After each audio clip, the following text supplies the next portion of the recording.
Iran में 18वीं शताब्दी के मध्य से पहले एक ऐसा शासक हुआ जिसकी क्रूरता की कहानियां आज तक उन लोगों की रूह कपा देती है जहां जहां उसने आक्रमण किया था।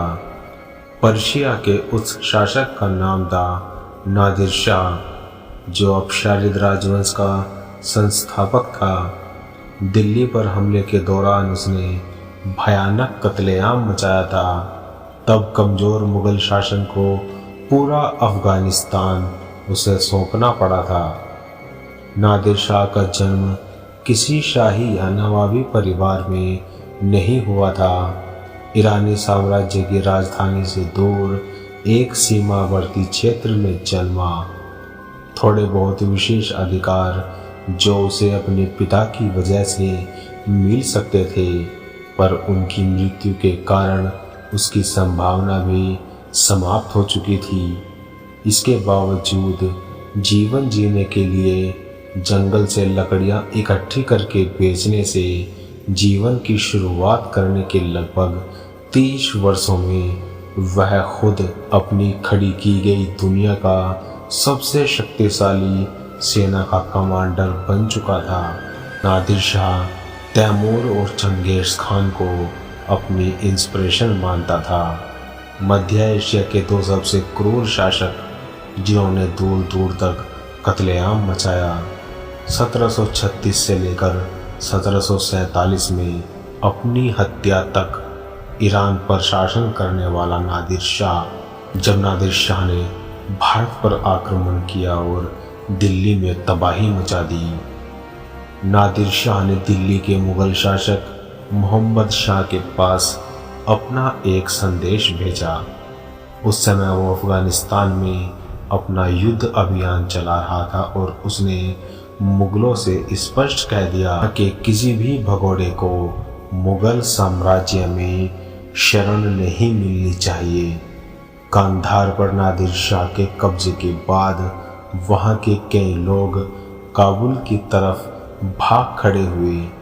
मुगलों ने पर्शियन शासक को आश्वासन दिया कि उनके कहे अनुसार ही चीजें होंगी, लेकिन जब कई अफगानों ने मुगल सत्ता के अंदर शरण ली और नादिर शाह को इस बात का पता चला तो उसने इसे धोखे के रूप में लिया। नादिर शाह ने इसके बाद तीसरी बार अपने एक दूत को दिल्ली भेजा और अधिकतम उसे वहां 40 दिन तक रहकर लौटने को कहा। हालांकि वहां मुगलों ने उसे कोई भाव नहीं दिया और वापस जाने से भी रोक दिया। जब एक वर्ष बीत गया तब नादिर शाह ने उसे आदेश भेजा कि वो वापस आए, मुगलों का जवाब मिले या नहीं। नादिर शाह का दिल्ली की तरफ जाने का कोई इरादा नहीं था, लेकिन इस अपमान को वो सहन नहीं कर पाया। नादिर शाह को काबुल तक पहुंचने में कोई परेशानी नहीं हुई, क्योंकि रास्ते में कोई भी उसे रोकने की हिम्मत नहीं कर सका और डर के मारे उसे रास्ता दिया जाता रहा। काबुल में ज़रूर हल्का फुल्का युद्ध हुआ, लेकिन वहाँ की मुगल फौज को आत्मसमर्पण करना पड़ा। सन 1738 की गर्मी तक पर्शियन फौज काबुल से आगे बढ़ चुकी थी और रास्ते में वो मारकाट मचाते चला और अफगानों में से जो हट्टे कट्टे लोग थे उन्हें अपनी फौज में भर्ती करता चला गया। काबुल के सरदार जब नादिर शाह के दूत के साथ उसका संदेश लेकर दिल्ली के लिए निकले तो रास्ते में जलालाबाद के गवर्नर मीर अब्बास ने उसे मार डाला। मीर अब्बास को इसका खामियाजा नादिर शाह के हमले के रूप में भुगतना पड़ा, जिसमें उसकी हत्या कर दी गई और उसके परिवार को जंजीरों में जकड़कर नादिर शाह के सामने पेश किया गया। ये भी जानने लायक बात है कि नादिर शाह जब दिल्ली पहुंचा तब औरंगजेब की मौत को 32 साल हो चुके थे। मुगल साम्राज्य लगातार कमज़ोर हो रहा था, क्योंकि मध्य भारत और पश्चिमी हिस्से में मराठाओं की शक्ति लगातार बढ़ती जा रही थी। मुगलों के अंतर्गत शासन करने वाले कई मुस्लिम सरदारों ने भी अपनी अपनी आज़ादी का ऐलान कर दिया। उत्तर में पश्तून बगावत पर उतर आए थे, जिस कारण अफगानिस्तान में मुगल शासन की क्षमता कमज़ोर हो गई थी। ओटोमन और पर्शियन की तरह मुगलों की अमीरी भी दुनिया भर में प्रसिद्ध थी, तो नादिर शाह को भारी लूटपाट करने का वहाँ बहुत मन हुआ। नादिर शाह सबसे पहले गजनी के दक्षिण में करार बाग में रुका, जहाँ से उसने मुगल शासन वाली ज़मीन पर प्रवेश किया। गजनी का गवर्नर तो भाग खड़ा हुआ, लेकिन वहाँ के अन्य मुस्लिमों ने नादिर शाह का स्वागत किया। नादिर शाह ने काबुल से ही अफगानिस्तान को चलाना शुरू किया और अपने लोग नियुक्त किए। खैबर पास में मुगलों से उसका युद्ध हुआ और पेशावर पर नादिर शाह ने कब्जा कर लिया।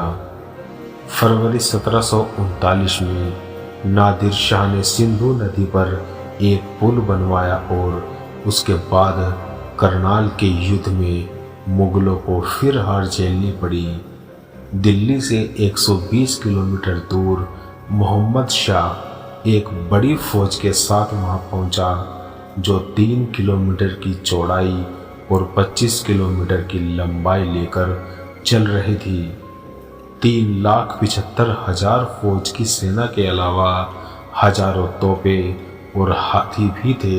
ये नादिर शाह की चाल थी कि उसने मोहम्मद शाह को अपनी पसंद की जगह पर युद्ध करने को मजबूर कर दिया। उसने पहले ही पूरी रेकी कर रखी थी। नादिर शाह ने 20,000 मुगल फौजियों को मौत के घाट उतार दिया और मोहम्मद शाह को आत्मसमर्पण करना पड़ा। पर्शियन की सेना में से 500 सैनिकों को भी मुगल नहीं हरा पाए। मोहम्मद शाह को नादिर शाह के पास पेश होना पड़ा। तब नादिर शाह दिल्ली में घुसा।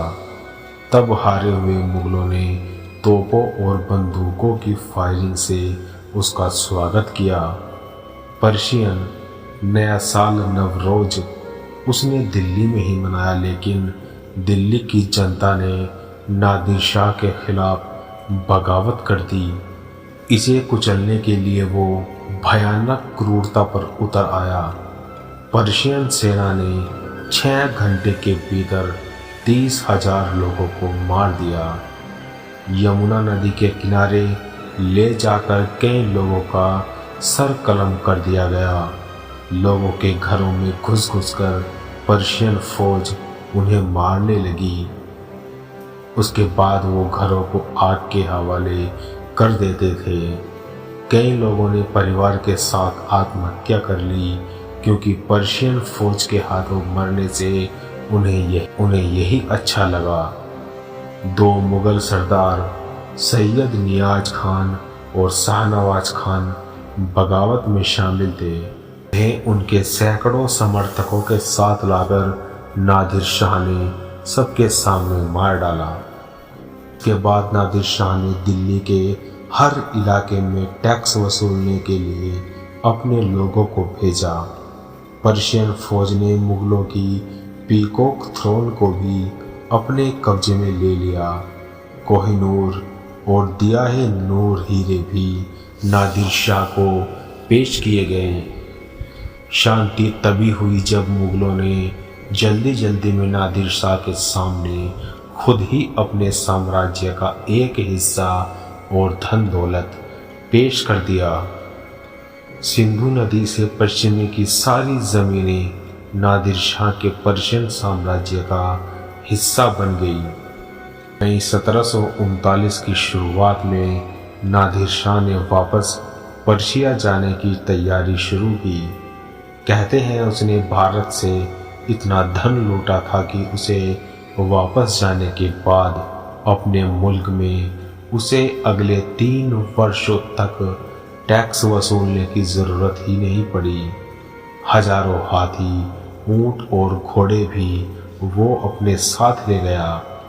यही वो तबाही थी जिसके बाद ब्रिटिश को भी मुगलों की कमजोरी का पता चला। अगर ये घटना नहीं होती तो शायद अंग्रेज भी भारत पर इतनी जल्दी शासन नहीं कर पाते। साल 1746 में ओटोमन साम्राज्य के साथ समझौते के बाद दोनों साम्राज्यों ने साल 1639 की सीमाओं को स्वीकार कर लिया। हालांकि इस बीच नादिर शाह का अत्याचार दिन ब दिन बढ़ता ही जा रहा था। साम्राज्य में एक विद्रोह को कुचलने के लिए सिस्तान जाते हुए उसमें मानसिक असंतुलन के लक्षण दिखाई देने लगे। नादिर शाह का रवैया इतना अजीब हो गया कि उसके परिवार और करीबी सहयोगियों को अपना जीवन खतरे में दिखाई देने लगा। और फिर एक दिन नादिर शाह ने अपने ईरानी कमांडरों से खतरा महसूस करते हुए अफदाली अफगानों को अपनी सुरक्षा की जिम्मेदारी सौंप दी और ईरानी कमांडरों को कत्ल करने का आदेश दे दिया। जून 19, 1747 की शाम थी। नादिर शाह ने अपनी सेना में 4000 सैनिकों के 24 वर्षीय कमांडर अहमद खान अफदाली को बुलाया। जब नादिर शाह ने साल 1738 में कंधार पर विजय प्राप्त की थी तो युवा अहमद खान अब्दाली की एक जेल में कैद था। ईरानी सेना में अहमद खान अब्दाली की वर्तमान स्थिति नादिर शाह के कारण थी। नादिर शाह ने उसे बताया कि उसे संदेह है कि उसके ईरानी गार्ड उसे मारना चाहते हैं और उसमें अहमद खान अब्दाली को अगली सुबह उन गार्ड्स को गिरफ्तार करने और सुरक्षा की जिम्मेदारी संभालने का आदेश दिया। लेकिन ये बातचीत शायद ईरानी गार्डों ने सुन ली थी। नादिर शाह के ईरानी दस्ते ने फैसला किया कि उसके पास केवल यही एक रात है। ऑपरेशन के लिए 70 भरोसेमंद दरबारियों और अधिकारियों का एक ग्रुप बनाया गया।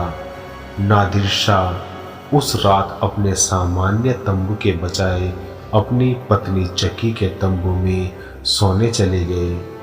इतिहासकारों का मानना है कि उस रात की घटनाओं का विवरण उन तक चकी की ही वजह से पहुंचा था।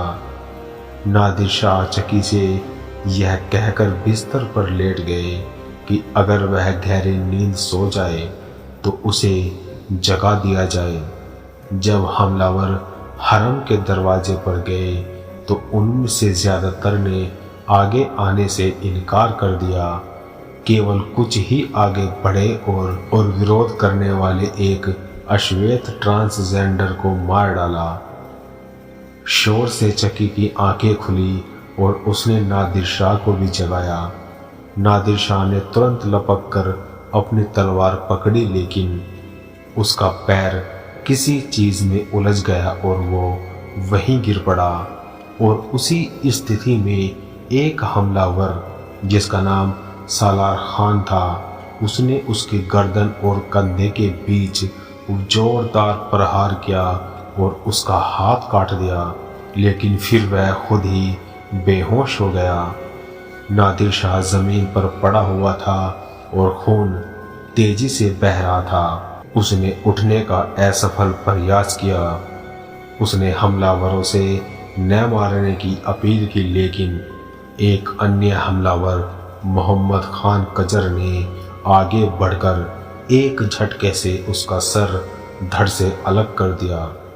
इसके साथ ही नादिर शाह की कहानी गुमनामी से शुरू होकर त्रासदी की तस्वीर बनती हुई क्रूर षड्यंत्रों, सैन्य सफलताओं, शान शौकत और दौलतमंदी गलतियों, निराशाओं, अत्यधिक क्रूर कार्रवाइयों के बाद और मानसिक पीड़ा से गुजरकर मौत के मुंह में चली गई। आज की हमारी ये वीडियो यहीं तक।